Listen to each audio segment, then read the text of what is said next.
Então, vamos recapitular, vamos relembrar o que vocês devem ter visto lá no vídeo. Então, lá a gente definiu como calcular, por exemplo, uma das aplicações da integral é como obter a área entre o gráfico de duas funções. Por exemplo, eu tenho essa função aqui, genérica, tem essa outra função aqui.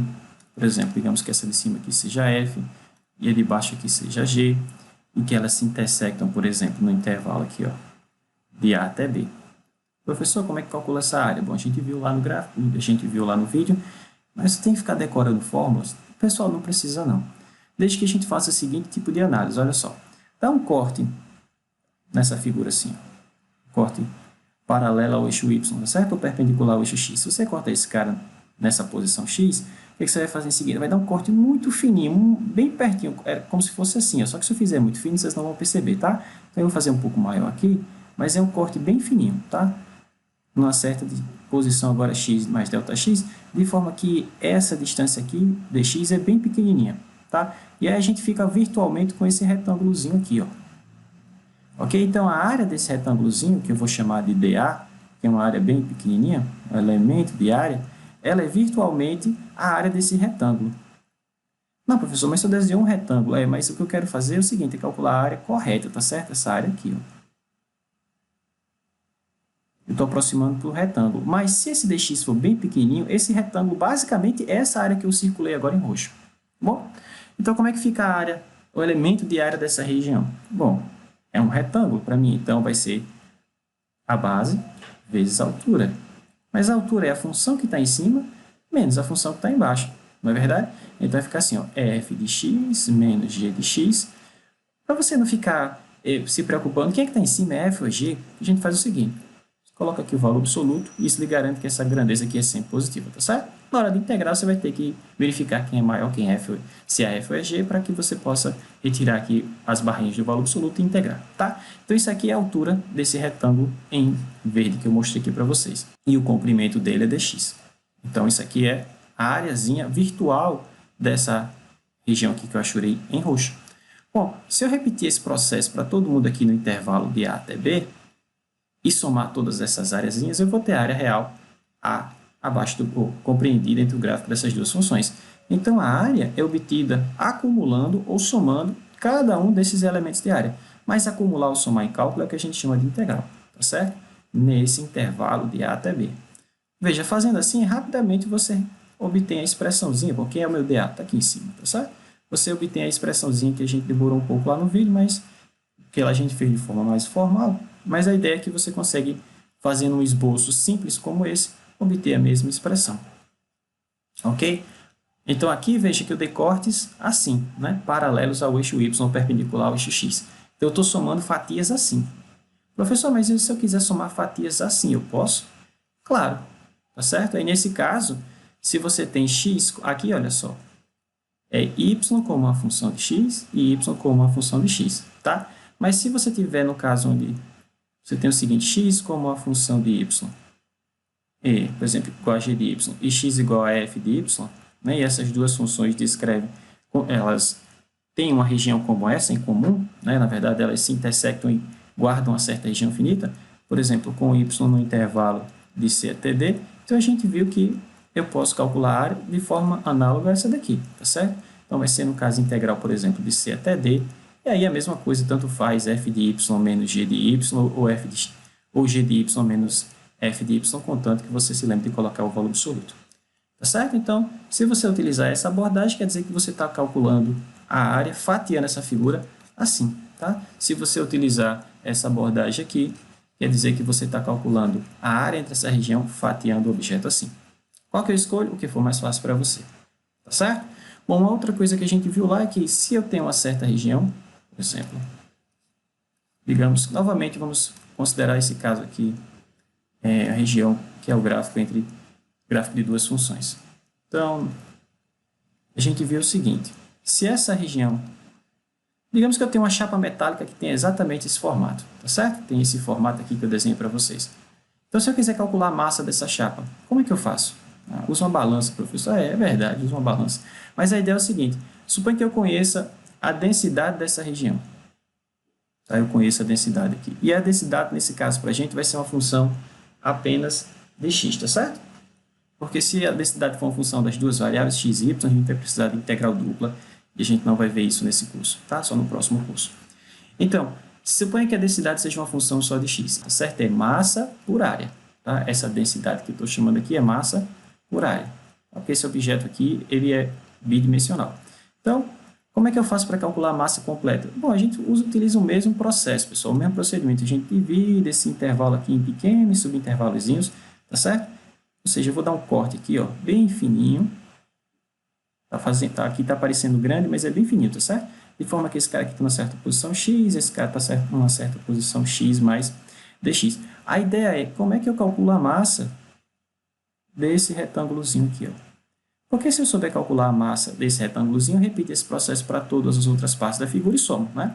Então, eu vou chamar a massa desse retângulozinho de dm, tá certo? dm é o elementozinho de massa dessa região. E essa região tem uma certa área dA, tá? Bom, a gente sabe que a densidade é massa por área, portanto, a massa, nesse caso, vai ser densidade vezes a área, não é verdade? Então, a massinha daquela região, deixa eu colocar aqui em vermelho, então, a massinha que eu estou chamando assim, o dm daquela região, vai ser a densidade daquela região vezes a área daquela região, ok? Bom, mas o elemento de área eu já sei como escrever. Ó, o elemento de área da minha região se escreve assim, ó, tranquilo? Então, a massinha contida naquela região vai ser a densidade vezes o elemento de área, que é f de x menos g de x em valor absoluto, dx. Bom, mas se eu tenho a massinha, a massa total é obtida somando, e sempre pense assim, pessoal, em cálculo somar é integral, tá certo? Essa operação de somar ou acumular é o que a gente chama de integral. Então, vai ser integral sobre esse intervalo aqui, tá certo? Das massinhas. Então, eu vou somar todas as massinhas. Mas como é que se escreve o elemento de massa para essa região? Bom, se escreve assim, tá?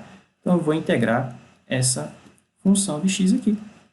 Só isso, pessoal. E nota, resumir tudo aquilo que vocês viram lá no vídeo em 2 fórmulas ou 3 fórmulas, onde a gente obtém tudo aquilo de forma bastante assim, natural, tá? Desde que você faça esse tipo de análise, você não precisa decorar a fórmula. Tranquilo? Então, o que a gente vai fazer agora? Vamos fazer aplicações, tá? Onde é que a gente pode aplicar esses carinhos? Então, exemplo 6, determine a área da região limitada pelos gráficos da função cosseno de x e seno de x com x nesse intervalo. Tá? Então, aqui eu deixei um esboço já do gráfico da função cosseno e da função seno, tá? Para a gente adiantar. Então, está aqui o cosseno, começa em no intervalo de 0 a π sobre 2, quando x for π sobre 2, ela é 0, tá aqui. E o seno ao contrário, né? Quando x for 0, ele começa em 0, quando x for π sobre 2, ele está aqui em 1. Então, o que é que ele está pedindo para a gente calcular? A área entre o gráfico dessas duas funções. Então, a área é essa área roxa aqui, tá certo? Mais essa outra área roxa aqui. Ok? Então, como é que é a definição? Deixa eu colocar aqui. Note, trocar a cor. Note o seguinte. Como é que eu calculo a área? A área vai ser a integral sobre o intervalo dado, assim, é o elemento de área. Basta pensar assim, eu estou somando os elementos de área, né? E como é que a gente escreve esse elemento de área? Bom, como a gente já viu, é o valor absoluto de f de x menos g de x é x, ok? Quem é f, quem é g, aí depende do problema, tá certo? Bom, agora vamos aplicar isso ao problema aqui embaixo. Então, percebam, pessoal, que eu não consigo calcular essa integral de uma vez só. Por quê? Porque aqui eu tenho uma configuração, aqui eu vou ter uma configuração distinta. Como assim, professor? Nesse intervalo, deixa eu mudar aqui de cor. Percebam que essa função se intersecta nesse ponto aqui que eu vou chamar de c, tá certo? Então, nesse intervalo de 0 a c, eu tenho uma função, por exemplo, a função cosseno está em cima e a função seno está embaixo, né? Já nesse outro intervalo de c até π sobre 2, inverteu. O seno está em cima e o cosseno está embaixo. Então, eu não tenho como integrar isso de uma vez só. Por que não, professor? Porque vai ser cosseno menos seno? Ou vai ser seno menos cosseno? Porque é de cima menos é de baixo. E agora? Então, o que a gente faz? A gente vai ter que quebrar essa integral em duas, né? Como está bem claro aqui, né? Ó, tem uma área aqui, tem uma área aqui. Então, eu vou quebrar essa integral em duas. Então, eu vou integrar de 0 até esse c e depois desse c até π sobre 2. Tá certo? Então, vamos continuar aqui. Note ainda que a integral que eu vou calcular, que é a área abaixo do gráfico, a área compreendida entre o gráfico dessas duas funções, vai ser integral de 0 a π sobre 2 de módulo de cosseno de x menos seno de x. Aqui tanto faz você colocar o seno menos o cosseno, ou o cosseno menos o seno, por quê? Porque está com a barrinha, tá certo? Com valor absoluto. Agora sim, eu vou quebrar essa integral. Então, isso aqui vai ser integral de 0 até c, que é onde essas curvas se intersecam, né? A coordenada x da interseção. E aí eu vou escrever do jeito que já tinha, cosseno de x menos seno de x dx, mais a outra integral, tá certo? Não vai dar aqui, vou colocar aqui embaixo. Então, mais a outra integral, que é a integral no restante do intervalo de c até π sobre 2, novamente cosseno de x menos seno de x. Então, para eu terminar esse problema, tudo que eu tenho que fazer é descobrir quem é esse c. Tá certo? Uma vez que eu saiba quem é esse c, coloco aqui, calculo as duas integrais e acabou. Bom, mas como é que eu determino esse c? Bom, esse c é a coordenada x da interseção dessas duas curvas. Então, quando é que essas duas curvas se intersectam? Então, quando cosseno de x é igual a seno de x. Essa é a pergunta que a gente tem que resolver. Bom, isso aqui é a mesma coisa aqui. Se eu passar o cosseno dividindo, é perguntar o seguinte, quando é que seno de x sobre cosseno de x é igual a 1? Bom, mas isso aqui é o que a gente chama de tangente, né? Então, quando é que a tangente é 1? Nesse intervalo de 0 a π sobre 2. Quando x for 45, ou seja, π sobre 4. Ok? Então, o nosso c é π sobre 4. Tá certo? Então, notando que, observando que c é π sobre 4, acabou. Então, a nossa integral, as integrais vão ficar assim. Então, a área vai ser integral de 0 a π sobre 4. E observe que nesse intervalo de 0, de 0 a π sobre 4, essa diferença cosseno de x menos seno de x é sempre positiva. Por quê? Porque de 0, bom, c aqui é π sobre 4, certo? Vou colocar aqui no gráfico. Então, de 0 a π sobre 4, quem ganha é o cosseno. Então, cosseno menos seno é positivo, tá certo? Então, eu posso tirar as barrinhas nessa primeira integral sem nenhum problema, tá? Então, ficou apenas cosseno de x menos seno de x, tá? Posso integrar isso dessa forma sem as barrinhas. Mas a próxima integral, que é de π sobre 4 até o restante do intervalo, que é π sobre 2. Porém, perceba que nessa parte de π sobre 4 a π sobre 2, quem está ganhando aqui é o seno. Então, se eu fizer cosseno menos seno, isso é negativo, não é? Mas o valor absoluto desse número negativo é menos esse cara. Então, se eu trocar de sinal o que está aqui dentro, em vez de ter cosseno menos seno, eu vou ter seno menos cosseno, tá certo? Inverteu. Por isso que eu falei, você não precisa se preocupar com o sinal. Na verdade, com quem é a função que está em cima e quem é a função que está embaixo. Por quê? Porque a função valor absoluto, que eu estou tirando, ela já faz isso para você. Ela se preocupa com isso para você. Tá bom? Na hora que você vai resolver a integral, você tem que analisar os possíveis valores do valor absoluto e isso aí vai te dar corretamente quem é a função que está em cima, quem é a função que está embaixo, ou, no caso, se você estiver integrando em y, quem é a função que está à direita, quem é a função que está à esquerda. Ok? Bom, agora é só integrar, né? Então, a área, essa região, primitiva do cosseno, seno, primitiva de menos seno, cosseno, né? E aí você vai avaliar isso aqui desde 0 a π sobre 4, mas, bom, aqui a mesma coisa, tá certo? Só que vai ficar menos esse carinha, né? Bom, menos esse carinha. Se você calcular a primitiva desse, vai dar menos esse, né? Então, menos seno de x, menos, com esse menos aqui vai ficar mais cosseno de x. Ok? E aí você vai avaliar isso de π sobre 4 até π sobre 2, depois só somar esses dois resultados, pessoal. E aí acabou. Tranquilo? Só isso, professor? Só isso. Ok? Deixa eu ver aqui se eu não... Aqui é menos, né, professor? Primitiva do cosseno é seno. Então, tem um menos. Não, você não integrou, professor. De novo, a primitiva do seno, menos cosseno. Menos a primitiva do cosseno, seno. Agora está certo. Ok? Bom, agora basta substituir os valorzinhos de 0 a π sobre 4 na primeira e de π sobre 4 a π sobre 2 na segunda. Vamos fazer isso? Então, para terminar... Bom, no limite superior, deixa eu fazer assim, deixa eu colocar. Pronto. Então, no limite superior, eu vou ter seno de π sobre 4, raiz de 2 sobre 2, mais cosseno de π sobre 4, raiz de 2 sobre 2, menos, no limite inferior, seno de 0 é 0, certo? Então, 0, mais cosseno de 0 é 1. Pronto, computamos esse primeiro trecho aqui. Agora, vamos para o segundo. Então, mais, deixa eu só apagar esses rabiscados aqui, mais, a mesma coisa. quando x for π sobre 2, cosseno de π sobre 2 é 0, tá certo? Menos quando x for π sobre 2, seno de π sobre 2 é 1, então aqui já foi no limite superior, menos agora tudo isso no limite inferior.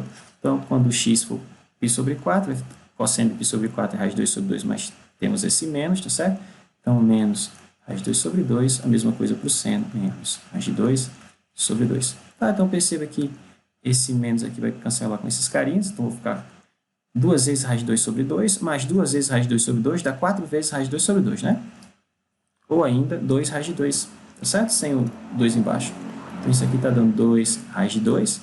E o outro termo aqui eu tenho um menos 1, e aqui eu tenho um menos 1. Então, menos 2. Ou ainda 2 que multiplica raiz de 2 menos 1. Perceba que esse cara é maior que esse. Tá? Então, essa coisa é positiva, como tem que ser, porque é a área. Tá? Se você encontrar a área negativa, desconfie que você errou. Unidades de área. Vamos ver mais um exemplo? Agora sim, a gente vai calcular a massa de alguma região, tá bom? Então, ele diz o seguinte, a densidade volumétrica, normalmente eu estou usando densidade superficial como delta, tá certo? Volumétrica eu vou usar ρ. Então, a densidade volumétrica ρ de um cilindro vertical de altura h e área da base A é dada dessa forma. Então, ele disse que a densidade desse cilindro varia com a altura, tá certo? À medida que a altura aumenta, esse cilindro está ficando mais, digamos assim, mais pesado, tá certo? Mais massivo, tá? Onde esse ρ0 aqui é uma constante. Só, por exemplo, 3, ρ0 podia ser 3, que multiplica 1 mais h. Então, o importante é que a densidade nesse cilindro varia com a altura. À medida que você vai subindo, esse cilindro aqui em cima tem mais massa do que aqui embaixo, tá certo? Ok. Ele diz o seguinte, determine a massa do cilindro. Ah, professor, a massa, como esse objeto é um objeto tridimensional, densidade para a gente agora é massa sobre volume, não é? Ok. Então, se eu quero a massa, tudo que eu tenho que fazer é multiplicar a densidade pelo volume, professor. Se a densidade fosse constante. Mas, veja, a densidade é uma função da altura, ela não é constante, então a gente não pode fazer assim, tá bom? Professor, como é que eu vou fazer? Vai dar uma integral que envolve volume. Eu não sei calcular a integral que envolve volume. Pois é, a gente vai converter uma integral que envolve volume para uma integral que só envolve uma única variável, que é o que a gente sabe fazer, certo? Mas como assim, professor? Olha só, considera o cilindrinho que ele falou no problema, já deixei ele esquematizado aqui. Então, você tem esse cilindro, tá? E ele diz que a densidade desse cilindro varia com a altura. À medida que você vai subindo nesse cilindro, a densidade, ρ de h, é uma constante que multiplica 1 mais h. É isso? Deixa eu dar uma olhada. Exatamente. Tá? Mas aí, professor, como é que eu vou calcular a massa desse cara? Porque, note o seguinte. Note que, como é que a gente definiu a massa? Bom, a massa... Quando eu tinha um objeto bidimensional, era a integral da densidade, né, vezes o elemento de área. Mas o elemento de área para a gente normalmente era assim, f de x menos g de x em valor absoluto dx. Mas aqui eu tenho um objeto tridimensional, professor. Como é que eu vou calcular o volume desse cara? Não sei a integral que faz isso. Bom, pessoal, é só usar aquela análise que eu falei para vocês. Como é que eu calculo a massa de alguma coisa? Eu somo os elementos de massa. Não é isso? Então, se eu somar todas as massinhas num certo intervalo, numa certa região, vou colocar assim, numa certa região I, eu vou ter a massa total. Então, vamos ver como é que a gente consegue determinar a massinha de uma fatia como essa. Então, o que foi que eu fiz aqui? Eu dei um corte nesse cilindro assim, ó, cortei aqui em cima, cortei aqui embaixo, tá certo? De forma que, se aqui for H, né, se essa altura daqui para cá for H, esse carinha daqui até aqui em cima é H mais DH, tá certo? Onde DH é essa espessurinha aqui, essa alturinha. Tá certo? Eu até coloquei aqui, ó. Então, quando eu faço isso, eu tenho essa fatia aqui, tá certo? Desse sólido. E esse sólido, essa fatia tem uma certa massa dm. Bom, como é que eu acho a massa desse carinha? É a densidade, bom, que aqui ele está chamando de ρ, né, professor? É a densidade vezes o voluminho dessa fatia. Tá certo? Mas como é que eu calculo o voluminho dessa fatia aqui em vermelho? Bom, perceba que a fatia em vermelho ainda é um cilindro, só que é um cilindrinho, né? Um cilindro pequenininho. Então, como é que eu calculo o volume? Até apaguei que já tinha deixado aqui. Como é que eu calculo o volume desse cilindrinho? É a área da base, mas a área da base é a mesma. Tanto faz você olhar para cá, ou olhar para a base que está aqui, é a mesma figura, tá certo? E ele diz que a área dessa base é A, que é uma constante. Então, como é que é o voluminho desse cilindrinho? É a área da base vezes a altura, ou seja, é A vezes pH. Né? Então, esse é o voluminho desse cara. Bora. Mas se eu tenho agora o voluminho, se eu substituir aqui, eu vou ter o elemento de massa. O elemento de massa vai ser ρ, A, dH. Então, veja que A é uma constante, que é a área da base desse cilindro. Tá certo? Sei lá, 5, 7, é uma constante. E ρ é uma função que depende só de h. Então, esse elemento de massa, no final das contas, depende só de um parâmetro, que é h. Então, eu posso integrar em relação à altura, e aí com isso eu vou ter a massa. Ok? O que eu estou dizendo é o seguinte, essa integral que eu acabei de armar aqui, ela vai ficar assim, integral sobre um certo domínio i, depois eu boto quem é, a soma dos elementos de massa, mas a gente já viu que a massa desse carinha se escreve assim, as massinhas, né? Ou seja, qual é a massinha que está nessa regiãozinha que eu mostrei aqui para vocês? Ela se escreve assim, ρAdH. Então, ρAdH. Ok? Então, tudo que eu vou fazer é substituir a densidade pela densidade dada no problema, que é uma função só da altura, e aí eu vou integrar. De quanto a quanto, professor? Bom, você integra desde a altura zero, ou seja, não tem cilindro, até a altura do cilindro, que é h. Tá certo? Essa altura todinha aqui não é h. Então, você vai integrar desde zero até h. Ok? Portanto, note ainda que a integral que vai fornecer a massa daquele carinha vai ser escrita assim. Então, a massa vai ser integral desde a altura zero até a altura h do elemento de massa. Mas quem é o elemento de massa? Aqui, ó, densidade vezes a área vezes dH. Mas a densidade para a gente é assim, ó, ρ0, que multiplica 1 mais h, vezes a dH. Olha como é simples. ρ0 é uma constante. A é uma constante, pode sair da integral. Ok? Então, ficou assim, ó, ρ0a, que multiplica a integral de 0 a h, e 1 mais h, dH. Bom, agora ficou simples, né? Então, vamos integrar esse carinha. Então, ficou assim, a massa, ficou ρ0 vezes a. Quem é a primitiva de 1? h, né? Porque a variável de integração aqui é h, tá certo? Não é x, não. Quem é o próximo? h2 sobre 2. E aí eu vou avaliar esse de 0 até h. Tá? Quando a altura for 0, vai zerar tudo. Quando a altura for h, é só substituir aqui. Tá certo? Esses caras são números, tá, pessoal? Por exemplo, o cilindro ele poderia ter altura 5 metros, poderia ter raio igual a 1 metro. Então, se eu tenho que o raio é 1 metro, a área da base é o quê? É π vezes r ao quadrado, seria π. Tá certo? Então, dado esses números, você consegue computar numericamente quem é esse cara. Mas aí não deu, a gente deixa assim mesmo, literal. Então, ficou assim, olha, ρ0a, que multiplica h mais h ao quadrado sobre 2. Se você quiser, você pode colocar um h desse em evidência, senão pode deixar assim mesmo. Certo? Moral da história, a massa dessa região vai ficar ρ0AH, que multiplica 1 mais h sobre 2 unidades de massa. Ok? Então, essa é a massa daquela região. Ok? Então, a gente consegue calcular a massa de um objeto, seja ele um objeto bidimensional, tridimensional ou unidimensional. Tá certo? Claro que para objetos tridimensionais, de forma geral, a gente não usa essa abordagem aqui não, tá? Aqui foi simplificado porque a densidade é uma função que depende só de uma variável, depende só da altura. Mas a densidade poderia depender das coordenadas x, y, z do ponto, por exemplo. A densidade aqui nesse ponto poderia ser uma função de x, y e z. Tá? Mas a gente não vai estudar casos como esse porque isso levaria a uma integral tripla. E a gente não tem essa ferramenta ainda. Ok? Tranquilo? Então a gente vai ver outra aplicação da integral, tá? Que é aquela onde a gente nos permite determinar o centro de massa de um objeto, e aí a gente vai aprender a calcular as coordenadas do centro de massa de um objeto cuja densidade seja fornecida. Então, como eu coloco aqui, olha, outra aplicação importante é aquela onde a gente estuda o centro de massa de um objeto. Tá? Primeiro eu vou relembrar o conceito de centro de massa para uma coleção discreta de massinhas, tá certo? Você tem um conjunto de massinhas pontuais distribuídas no plano, e aí depois a gente vai tentar generalizar isso para um sistema onde você tem uma coleção infinita de pontos, ou seja, um corpo, tá? Um corpo normal, tá? Uma lâmina metálica, um objeto massivo. Ok? Então, deixa eu relembrar aqui para vocês essa ideia. Então, vocês devem ter visto que para um sistema de massinhas, por exemplo, como assim, professor, um sistema de massinhas? Então, suponha que eu tenho um objeto aqui, de massa M1, certo? Uma massa pontual, que está nas coordenadas x1 y1.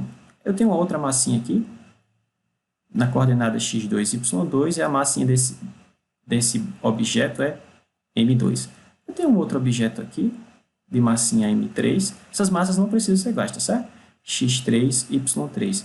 Digamos que eu tenho uma coleção n de massinhas. Eu tenho uma outra massinha aqui é o cara que está na posição i, então tem uma massa i, mi, está na coordenada x, y, y. E tem a minha última massinha, por exemplo, ela está aqui, nesse ponto, massinha m, vou colocar um n minúsculo, e esse cara tem coordenada xn, yn, tá? Então, suponha que eu faça o seguinte, se eu aplicasse uma força em todas essas massinhas de forma que elas se deslocassem com a mesma velocidade na mesma direção, a pergunta é o seguinte, se eu pudesse substituir todas essas massinhas por uma única massa, talvez um pouco bem maior, né, de massa emissão, onde a emissão é a massa da primeira massinha, mais a massa da segunda, mais a massa da última, onde é que eu deveria colocar essa massona para representar esse conjunto de massinhas? Ou de outra forma, se eu quiser novamente substituir todas essas massinhas que eu desenhei aqui, todas elas, por uma única massa grande, onde a massa total é a soma das massinhas, onde é que eu deveria colocar esse objeto? Por aqui, de forma que, se eu aplicar a mesma força nesse cara, ele apresentaria o mesmo comportamento desse sistema, ou seja, se deslocaria na mesma direção com a mesma velocidade. Tá? Então, esse ponto, esse local onde eu devo colocar esse objeto de massa emissão, é chamado de, são as coordenadas do centro de massa. Então, digamos que seja esse ponto aqui. Tá? Então, esse ponto ele tem uma certa coordenada x, eu vou escrever assim, x barra, ele tem uma certa coordenada y, que a gente escreve assim, y barra. Tá certo? Então, as coordenadas x barra y barra desse carinha, vocês já devem ter visto que são calculadas assim. É uma média ponderada, né? É 1 sobre a massa total. Emissão, olha só, é a soma das massinhas, tá certo? É a soma de MI. E de 1 até N. Ou seja, é M1 mais M2 mais até MN, tá certo? Então, é 1 sobre a massa total que multiplica essa soma que eu vou escrever agora. MI, XI. Tá certo? Então, isso aqui é o que a gente chama de coordenada X do centro de massa. Da mesma forma, de forma análoga, eu tenho a coordenada y do centro de massa. A coordenada y do centro de massa é outra média ponderada, é 1 sobre m, é 1 sobre a massa total, que multiplica a soma de 1 até n das massinhas vezes as distanciazinhas em relação, que agora estou querendo a coordenada y do centro de massa, então eu pego as componentes y das coordenadas desses pontos. Tá certo? Então, esses carinhas são chamados de coordenadas do centro de massa. Tá? Claro, se o objeto se você tiver uma distribuição no espaço, você teria a coordenada z do centro de massa, que seria a mesma coisa trocando o y aqui pelo zi, certo? Mas vamos ficar aqui no plano mesmo, tá certo? Vamos ficar aqui no R2.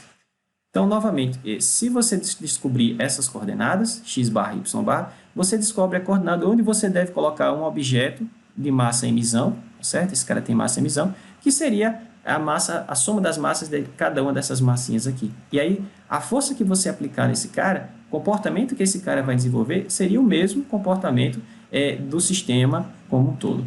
Tranquilo? Ok. Então, o que eu quero fazer é o seguinte, mas se eu não tiver uma coleção de massinhas assim, professor, se eu tiver um objeto massivo mesmo, por exemplo, deixa eu mudar aqui a cor para preto. Então, se eu tiver um objeto massivo, por exemplo, uma lâmina, se eu tivesse uma lâmina metálica assim, eu não tenho uma coleção de massinhas.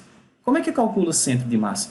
Então, veja, uma interpretação simples nesse caso aqui, o centro de massa seria o ponto de equilíbrio, né? Se você quisesse procurar um ponto onde você colocaria, digamos aqui, você tem um suporte, e aí você quer colocar essa sua chapa metálica aqui. Então, as coordenadas do centro de massa seriam o ponto de equilíbrio, seria o ponto onde você conseguiria equilibrar esse cara, ou seja, o torque para cá e o torque para cá se anulam. Tá certo? A somatória dos torques é igual a zero. Tá? E o objeto, então, ele não gira nem para um lado, nem para o outro. Tá? Fica em equilíbrio. Tá? Uma outra forma de você perceber ou de você compreender as coordenadas do centro de massa seria dessa forma. Então, como é que eu faria para achar as coordenadas do centro de massa para esse objeto? Note, agora que eu não tenho uma massinha aqui, uma massinha, eu tenho uma coleção infinita de massinhas, né? Então, como é que eu faço aqui? Bom, a ideia é dividir e conquistar, né? Como em cálculo, tudo é assim, né? Cálculo integral, a ideia é dividir, calcula o que você quer no pequeno, aprende a fazer no pequeno, depois faz em todos os outros pequenininhos ao redor e soma tudo. Aí você tem o efeito global, não é assim? Então, vamos supor o seguinte, suponha que esse cara ele seja delimitado da seguinte maneira. O x varia de A até B e o y aqui varia, por exemplo, de C até D. Então, a ideia é fatiar esse carinha, tá certo? Então, eu vou criar aqui, vou fatiar esse cara aqui em N pedacinhos assim. Estou criando uma partição, tá certo, pessoal? Na verdade. E vou dividir ele assim em N pedacinhos. Poderia ser M pedacinhos com M diferente de N, mas vamos fazer tudo igual. Então, eu vou dividir em N pedacinhos assim também. Tá? Então, o que foi que eu fiz? Criei uma outra partição aqui. Ok? Então, por exemplo, nesse intervalo aqui, xi menos 1, xi, e nesse intervalo aqui, por exemplo, yi menos 1, yi, suponho que eu tenho esse bloquinho aqui. Esse bloco... Opa, apaguei demais. Eu tenho esse retângulozinho aqui. Esse retângulozinho, ele tem uma certa massa dmzinho, tá certo? E esse, eu posso até colocar assim, delta mi, se vocês preferirem, tá? E ele tem uma certa área, delta ai. Ok? Eu estou trocando esse objeto massivo por vários pedacinhos, assim como inicialmente eu tinha aqui, tá certo? E aí eu rotulo, por exemplo, aqui é o primeiro, segundo, terceiro, quarto, quinto, sexto, sétimo, oitavo, e eu vou aproximar cada um desses carinhas que eu estou mostrando aqui para vocês, como se fosse um objeto pontual, assim, uma massinha que só tem localidade, tá certo? E aí, o que eu vou fazer? Eu vou aproximar as coordenadas do centro de massa, por exemplo, a coordenada x do centro de massa desse cara, pelas coordenadas do centro de massa de um sistema como esse, ou seja, eu vou usar essa expressãozinha, tá certo? Então, como é que a gente vai ficar? Olha só. Então, a coordenada do centro de massa desse objeto, a coordenada x, vai ser aproximadamente 1 sobre a massa total desse objeto, que multiplica a soma, e de 1 até... Eu tenho n ao quadrado bloquinhos, né? Porque se eu dividir aqui em n pedacinhos e aqui em n pedacinhos, vai ser n vezes n ao quadrado bloquinhos, tá certo? Então, eu vou ter n ao quadrado bloquinhos de quem? A massa delta mi de cada bloquinho, não é assim que a gente faz? Ó? A massa vezes a coordenada, ou seja, vezes a coordenada xi de cada um desses bloquinhos. Então, e se eu fizer isso para o y, eu vou ter algo igual, né? Ou semelhante. Então, a coordenada y centro de massa vai ser aproximadamente 1 sobre a massa total, a soma i de 1 até n ao quadrado, a massa de cada bloquinho vezes a coordenada de cada bloquinho. Ok? E aí a gente espera que no limite, quando o número de divisões tem definido, ou seja, quando n tem definido, essa soma convirja para o integral. Tá? Então, tomando, você já entende que eu vou fazer isso agora, né? Então, tomando o limite, deixa eu mudar a cor aqui. Tomando o limite, quando n tem definido, então, essa soma vai virar, essa aproximação vai ficar exata, né? E essa soma vai virar uma integral. Tá? Então, se eu fizer isso, a coordenada x do centro de massa desse cara vai ser 1 sobre a massa total, integral sobre a região de integração, né? É x, e esse ΔM vira dm, tá certo? Então, x dm. Da mesma forma, a coordenada y do centro de massa vai ficar 1 sobre a massa total. Deixa eu corrigir aqui. 1 sobre a massa total, integral sobre a região de integração, y dm. Então, para um problema específico, tudo que eu tenho que fazer é ajustar o dm, ajustar o elemento de massa. Tá certo? Assim como a gente fez no exemplo anterior, a gente queria calcular a massa, por exemplo, do meu cilindrão. Não é? Então, tudo que eu tenho que fazer é ajustar o centro de massa. Bom, descobrir que é o intervalo de integração, normalmente você consegue retirar isso da própria figura e integrar. Tá certo? Claro, os casos que a gente vai trabalhar são os casos onde o elemento de massa, que pode ser escrito como a densidade vezes o elemento de área, nesses casos onde a densidade é uma função de uma única variável, por exemplo, nesse caso o x, tá? Porque, novamente, se essa densidade depender de x e de y, aí a gente vai ter integrais duplas e não é o que a gente vai precisar fazer agora, certo? A gente não tem essa ferramenta.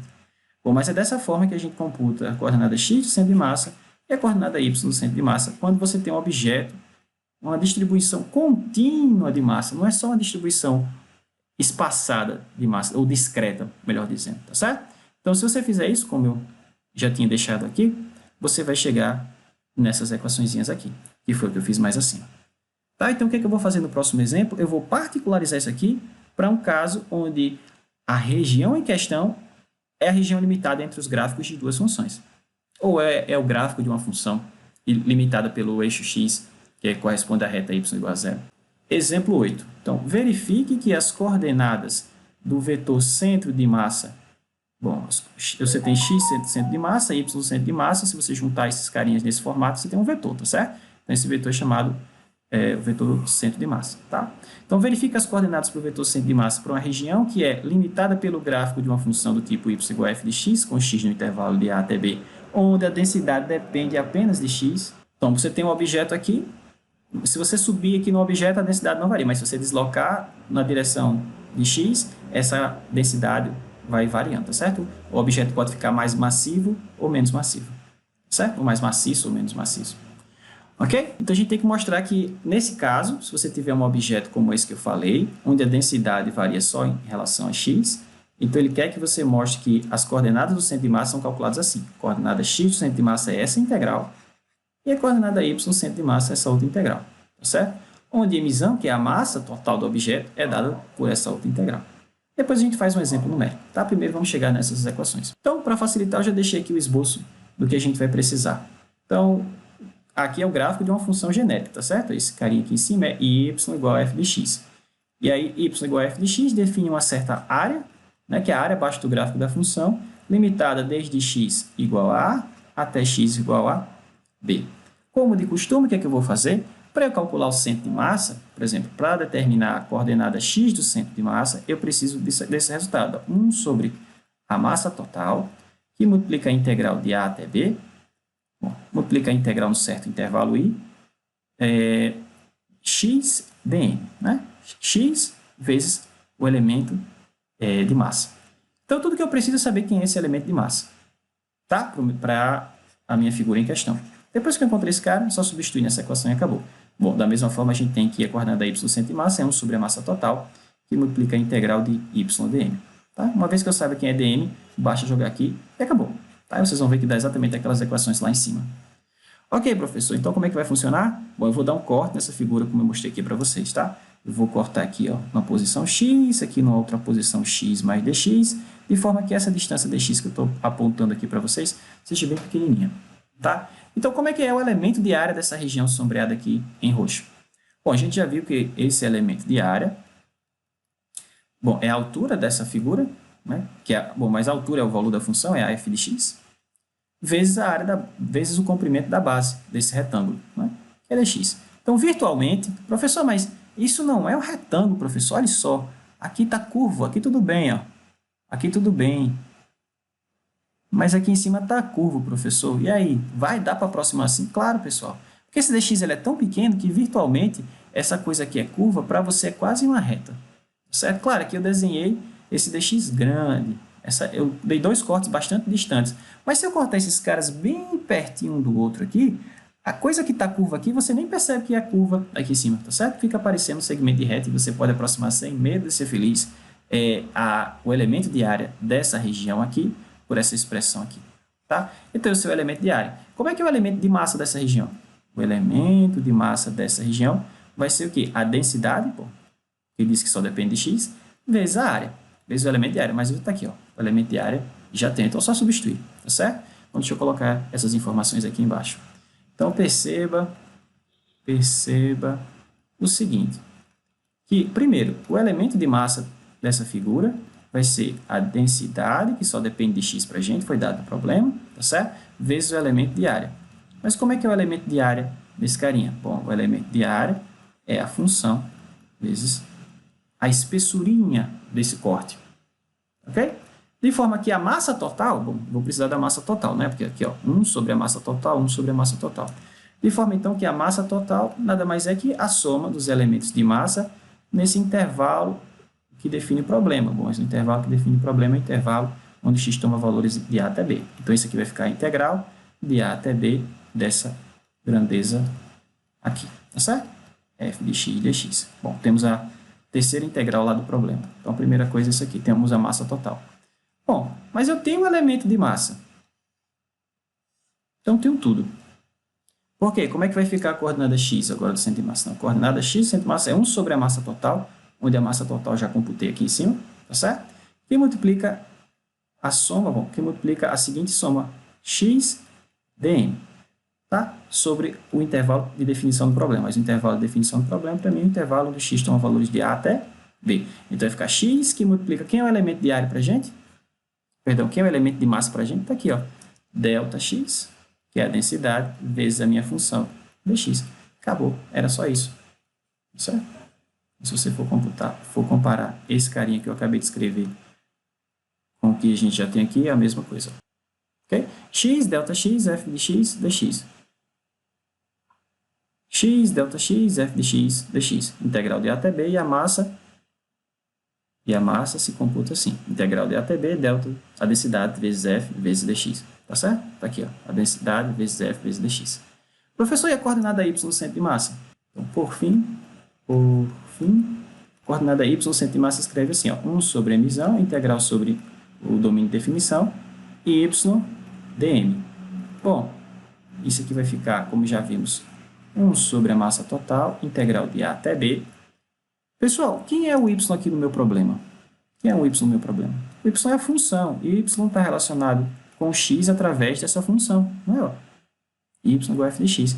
Então, eu vou substituir esse y que aparece aqui pela função, tá? Então, vai ficar assim, ó, f de x, e o elemento de massa eu já sei, é a densidade vezes a função vezes dx.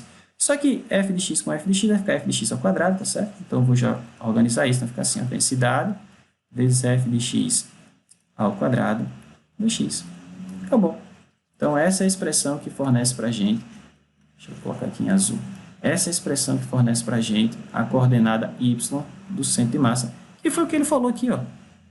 Chega nesse resultado, ó, tá vendo? 1 sobre a massa total, tal integral de A até B, a densidade vezes a função ao quadrado. Ok? Então, quer calcular as coordenadas do centro de massa de um objeto, que é o gráfico, tem um formato da região limitada pelo gráfico da minha função e o eixo x, tudo que você tem que fazer é usar essas formulinhas aqui, ó. Tá certo? Aí você encontra esse ponto de apoio, né? Onde eu devo colocar aqui um apoio, de forma que nesse ponto o objeto fica equilibrado, nem pende para um lado, nem para o outro, tá certo? Então, vamos fazer um exemplo numérico? Exemplo 9. Determine as coordenadas do centro de massa de um semidisco de raio R, tá certo? Com densidade constante. Aqui ele foi legal porque ele só a densidade é constante, tá certo? Delta é um certo, delta zero. Ou se quiser deixar só assim, sem problema, tá certo? É um número. A densidade aqui é constante. Ok, então o que você tem é o seguinte, você tem esse semidisco aqui, tá? Só tem a metade do disco, a parte de baixo não tem, e ele pede para você descobrir as coordenadas do vetor centro de massa para esse cara. Tá? É um disco de raio R, então essa distância aqui é R. Tá? Não vou colocar para não poluir a figura, mas está aqui. Ó. Ok? Então ele está perguntando o seguinte, em que ponto eu devo colocar um apoio, por exemplo, está aqui seu semidisco. Onde eu devo colocar aqui um apoio para que esse cara fique equilibrado? Quais devem ser as coordenadas desse cara? Bom, se fosse um disco completo, como a densidade é constante, a resposta era fácil. No centro, né, professor? O centro geométrico do objeto seria o centro de massa dele, né? O centro geométrico seria o centro de massa. Mas aí, digamos, antes você tinha esse objeto assim. Aí eu vim aqui e cortei isso aqui, ó. Tá. Se eu cortei aqui, tem mais massa desse lado, né? Agora ele vai pender e vai cair. Então, para não cair, você vai e desloca esse ponto para um outro ponto. De forma que agora esse objeto não chegue a pender. Por simetria, pessoal, como a quantidade de massa que está distribuída desse lado é a mesma quantidade de massa que está distribuída desse outro, é de se esperar que a componente x desse vetor, ou seja, que a coordenada x do centro de massa, seja quem? Vocês conseguem perceber? Zero, né? Porque antes era assim, ó. Antes, se você tivesse a figura completa, a circunferência completa, está mal feito aqui, mas se você tivesse a circunferência completa, antes você tinha que apoiar exatamente no centro da figura, né? Exatamente no centro da figura, para que ele não caísse. Aí eu cortei aqui, eu tirei toda essa massa. Então tem mais massa aqui para cima, né? Então a única coisa que vai acontecer é que o centro de massa que antes era aqui no meio, ele vai andar um pouco para cima, certo? Mas ele não anda nem para a esquerda, nem para a direita. Tá? Porque eu não cortei massa, é a mesma quantidade de massa que tem desse lado, a mesma distribuição é a mesma que tem desse outro. Tranquilo? Se você passar o eixo x aqui, ó, e o eixo y aqui. Ok? Então, vocês vão ver que a coordenada do centro de massa desse cara deve estar por aqui assim. Nem está para cá, nem para cá. Vai estar ao longo dessa reta, ou seja, ao longo do eixo x, só que não vai estar aqui na origem, né? Vai estar mais para cima. Tá bom? Então, vamos ver que, na verdade, isso é assim mesmo. Pois bem, então, para a gente calcular as coordenadas x e y centro de massa, a gente vai precisar primeiro da massa total, né? Então, note ainda o seguinte. Note ainda o seguinte. Então, eu preciso calcular a massa total, porque nas expressões assim, é 1 sobre a massa que multiplica alguma integral. Então, eu preciso da massa total. Bom, mas a massa total, a gente já viu que é integral de A até B, né, da densidade vezes o elemento, densidade vezes o elemento de área, mais o elemento de área, nesse caso, é a função f de x dx.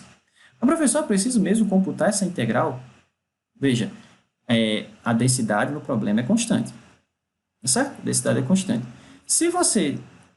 Como a densidade é constante, eu posso colocar esse cara para fora, tá? Então, na verdade, o delta desse problema é só delta, não é delta de x, é uma constante. Tranquilo? Então, se você colocar esse cara para fora, vai ficar só delta, tá? Que multiplica a integral de a até b de f de x dx. Olha, mas o que é essa integral aqui, pessoal? O que é a integral da minha função de a até b? O que eu ganho se eu integrar a função que descreve esse arco superior aqui, que por sinal é essa daqui, né? Porque esse cara é um disco, esse aqui veio desse disco assim, ó, x ao quadrado mais y ao quadrado igual a r ao quadrado, né? Essa aqui é a equação de um disco centrado na origem de raio R, né? Mas como eu tenho só a parte de cima, eu posso isolar o y. Então, se você isolar o y, você vai ficar com essa função daqui de cima, tá certo? Então, olha só. O que eu dizia é o seguinte.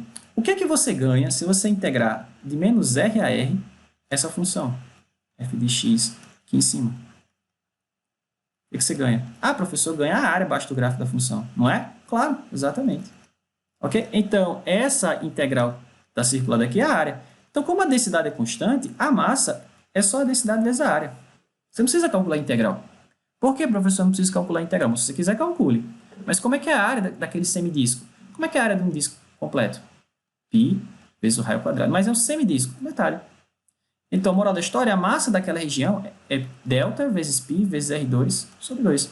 Não precisa computar a integral para fazer isso. Por quê, professor? Porque a densidade é constante. Claro, e a figura é conhecida. A área daquela figura é conhecida, tá certo? Então, eu posso dizer desde o início que como a densidade é constante, a massa daquele cara vai ser a densidade, que é constante, vezes a área. Mas a área é conhecida, então não precisa calcular a integral, tá certo? Então, note que, moral da história, a massa, nesse caso, é a densidade vezes a área, e a densidade vezes a área daquele semidisco, como eu já falei, é um meio de π r ao quadrado, tá certo? Então, vai ficar assim, ó, π sobre 2,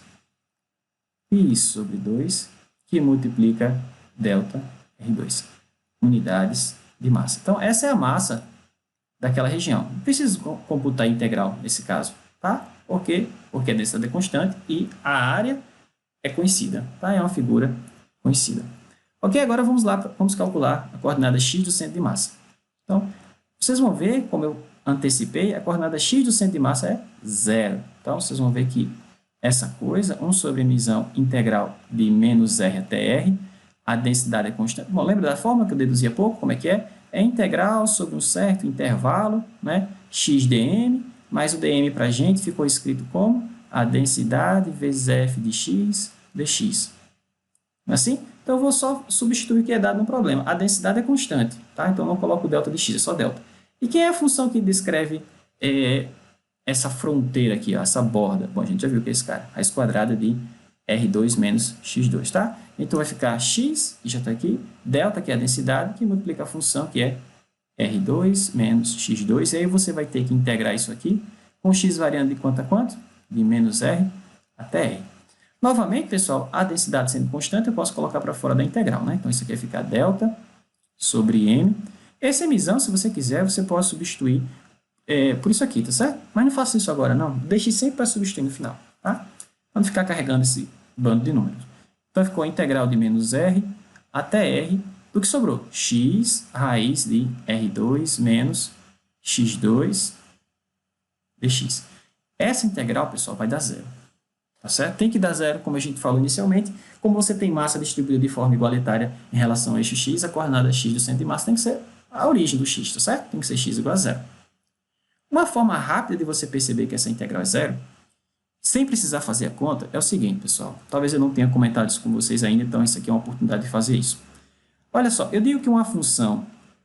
Esquece por um momento o problema, tá certo? Eu digo que uma função ela é par se quando eu troco x por menos x, o valor da função não se altera. Exemplos de funções pares, por exemplo, f de x igual a x ao quadrado. Uma função par, porque se eu calculo f de menos x, o resultado é menos x ao quadrado, mais isso é x ao quadrado, que é igual ao próprio f de x. Ok? Então, quando isso acontece, existem várias funções pares.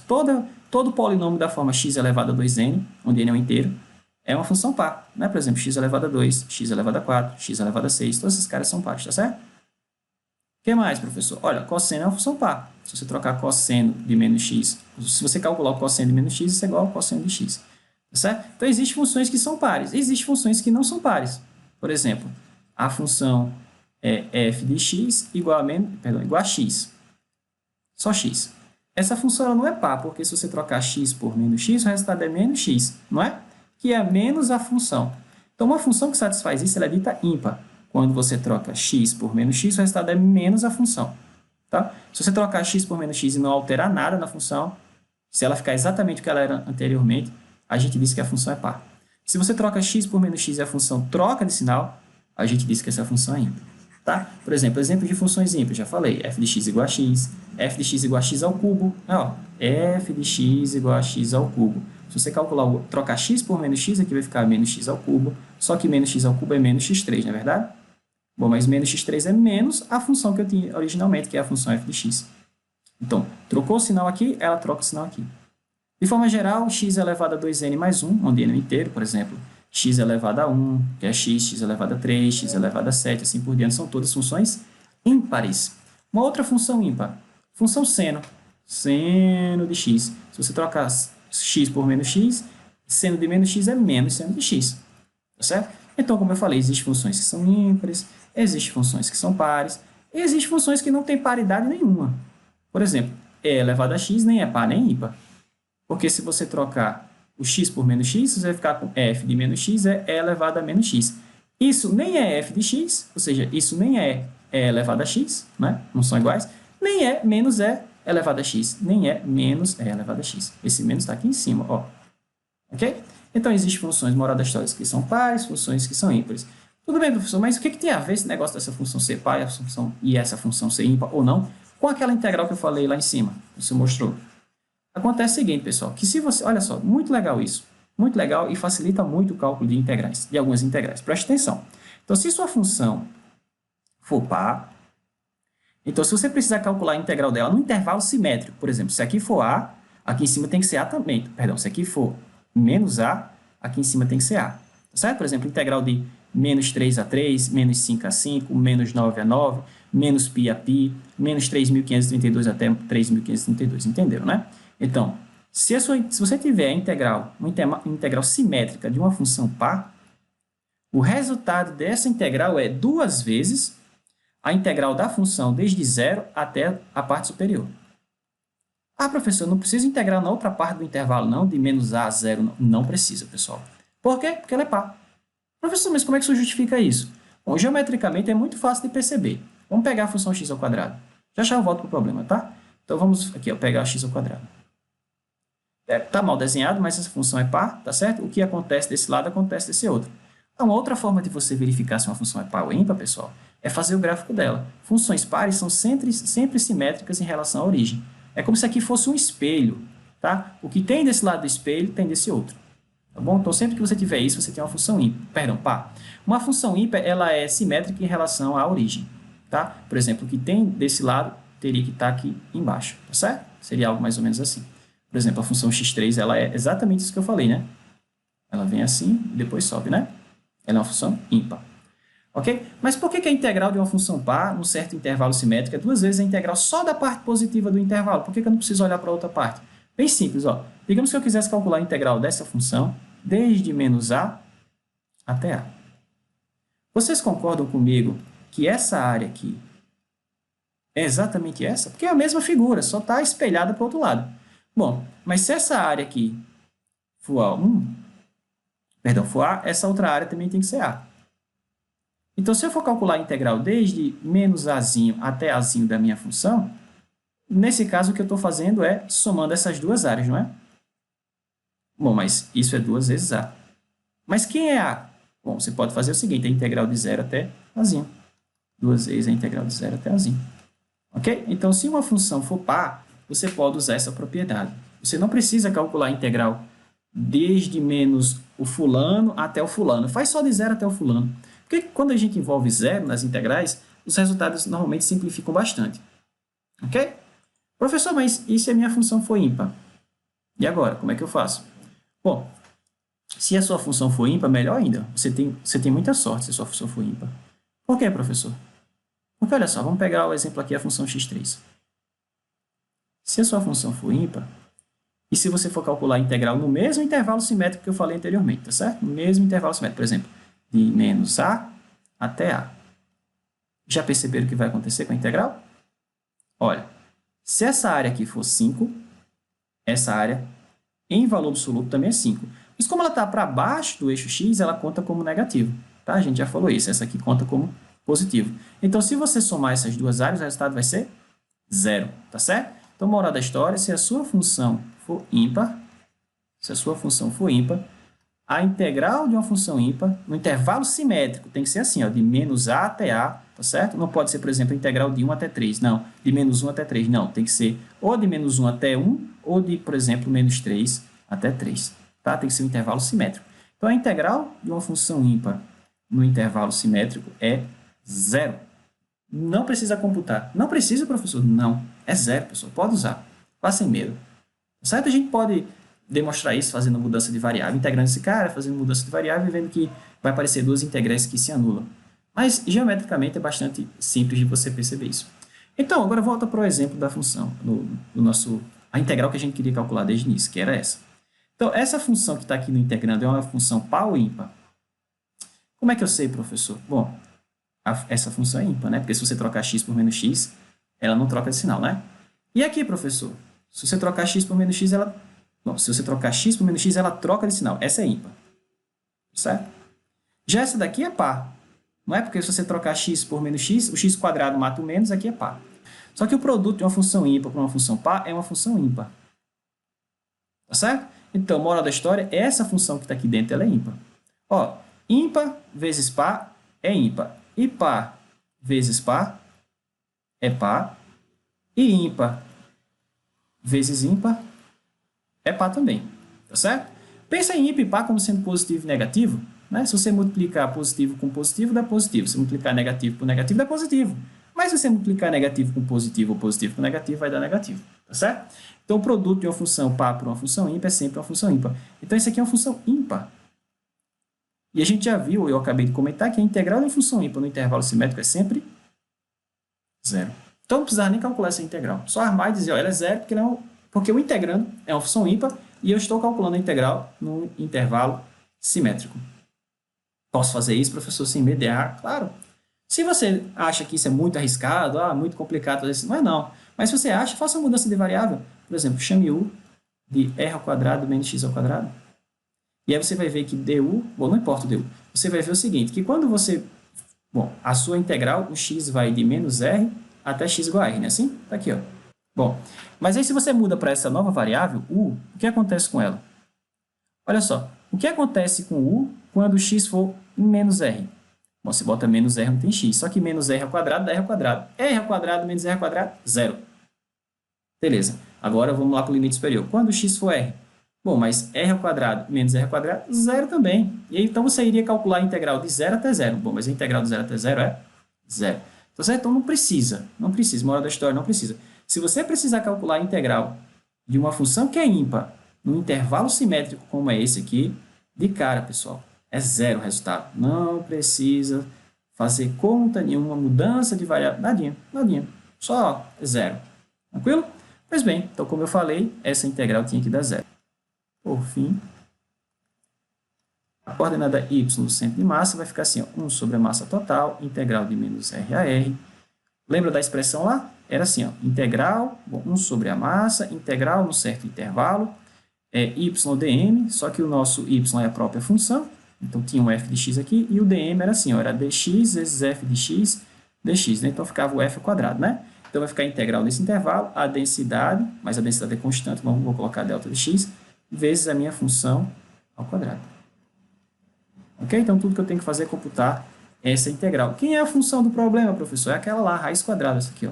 Raiz quadrada de R2 menos X2. Mas quando eu coloco ela ao quadrado, a raiz vai embora, tá certo? Então, vamos ficar o seguinte, ó, 1 sobre a massa total, a densidade pode sair da integral, que ela é constante, integral de menos R até R, de... Quem vai ficar? Bom, a função é raiz de R2 menos X2. Mas quando eu levar ao quadrado, vai ficar só R2 menos X2 e acabou. Ok? Novamente, perceba que a função que eu tenho no integrando é par. Se eu trocar x por menos x, eu não troco sinal. Então, a integral de uma função par no intervalo simétrico é igual a 2 vezes o que eu tinha, ou seja, 2 vezes 1 sobre m, delta, integral, só que agora de 0 até r. Tá? E isso é bom porque facilita o cálculo da substituição, tá certo? Depois que você integrar.